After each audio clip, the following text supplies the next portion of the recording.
A few years ago, magnetic switch keyboards felt pretty exotic. For most people, Hall effect basically meant wooting, and if you wanted rapid trigger, adjustable actuation, and that whole magnetic switch experience, you were usually going to be spending around 200 bucks. Now that situation has changed really fast. Hall effect boards are everywhere, from premium brands, budget brands, newer brands, and brands that we've never heard of. And I really like that about the market these days. These features used to be locked to the high end, and now you can get rapid trigger, adjustable actuation, snap tap, web drivers, all that good stuff on keyboards that cost way less. The trade-off to that is that the market is way more confusing now. So at this point, it's not hard to find a Hall effect keyboard anymore. The difficult part is knowing which one to actually buy. And that brings us to the Attack Shark R82 HE. It's a 75% wired Hall effect keyboard with 8K polling, a web-based driver, and a price that's way below what these boards used to cost.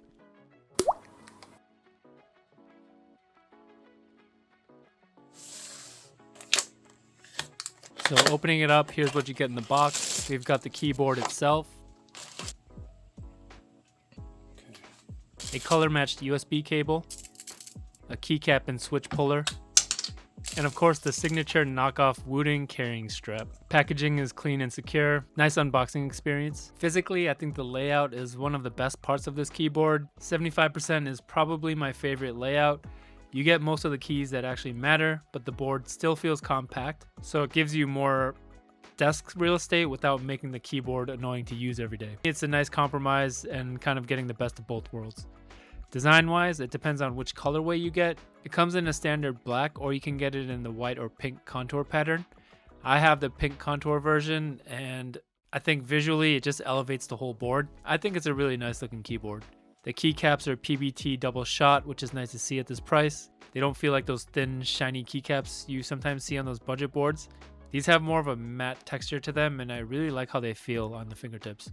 My only issue with it aesthetically is the RGB diffusion. When the lighting is turned up bright, the shine through is pretty uneven, and while that might not bother everyone, I'm pretty big on aesthetics, and it stood out enough for me that I honestly preferred using the keyboard with the lights off. So that's a purely aesthetic nitpick, and at this price, not something I really care about. But if you care about how the board looks on your desk, like me, it is worth mentioning.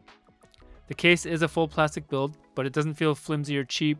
The frame doesn't bend or flex easily, and the keyboard has a solid planted feel when typing and gaming. The stabilizers are also good on my unit. Spacebar, enter, backspace, all those larger keys feel stable enough. Comes with 5 layers of internal dampening.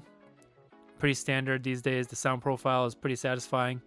Hall effect keyboards usually have a little more of a clacky sound, while mechanical boards lean toward being more thocky. I find both satisfying for different reasons, so I was expecting this one to sound a bit clacky or high-pitched, but surprisingly it has a muted, almost clip-clop style sound profile. It's really nice actually. So overall, this doesn't feel like a super premium keyboard, but it doesn't feel entry level either. For the price, the build quality is really solid, the typing feel is above average, the stabilizers are good, the whole board feels like a step above what I expected. It's genuinely a pleasure to type and game on. So performance is really the reason you buy a keyboard like this. The R82 HE lets you adjust how far each key needs to travel before it activates. So for gaming, you can make your movement keys extremely sensitive. That makes the board feel faster, but rapid trigger I think is the bigger deal. Instead of waiting for the key to return to a fixed reset point, rapid trigger lets the key reset as soon as you start lifting your finger off. So when you're strafing, stopping, peeking, trying to make quick movement corrections, the keyboard feels much more, immediate. And that's the part you actually feel, you know? It has 8K polling and it sounds really good on a spec sheet. It's nice to have, but I don't think most people are gonna plug this in and instantly feel the difference between 1K and 8K. What most people will feel is the difference in actuation and reset behavior when you go from a mechanical to a Hall effect board.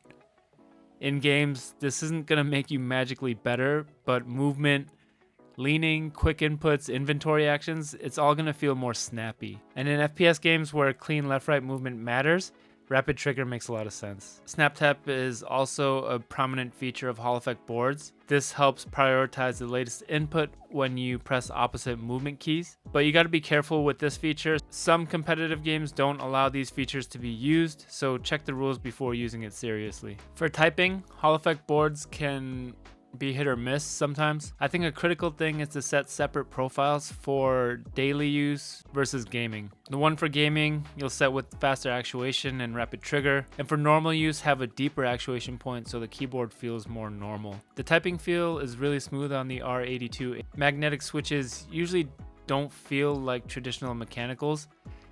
They have their own kind of smooth linear feel, which is nice for gaming, but maybe a little less satisfying if you're into a super custom keyboard feel. The sound is better than average for a stock budget keyboard in my opinion. It doesn't sound like some expensive custom board, but it sounds pretty good to me, especially for it being a Hall effect board. Here's a quick test so you can hear what it sounds like.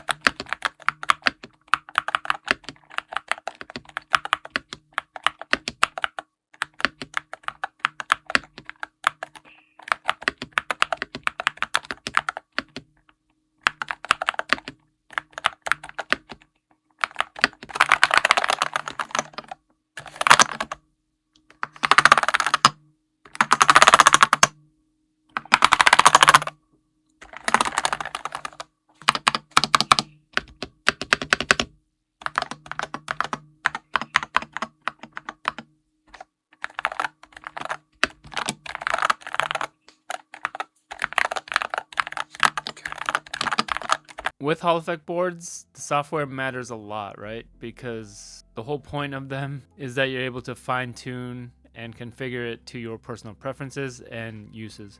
So Attack Shark has a WebDriver through QMK. You can go in and make all the adjustments you need. It's easy to navigate. It works well. Not the prettiest UI, but it gets the job done and I don't have any complaints about it. So overall, who's the Attack Shark R82 HE for?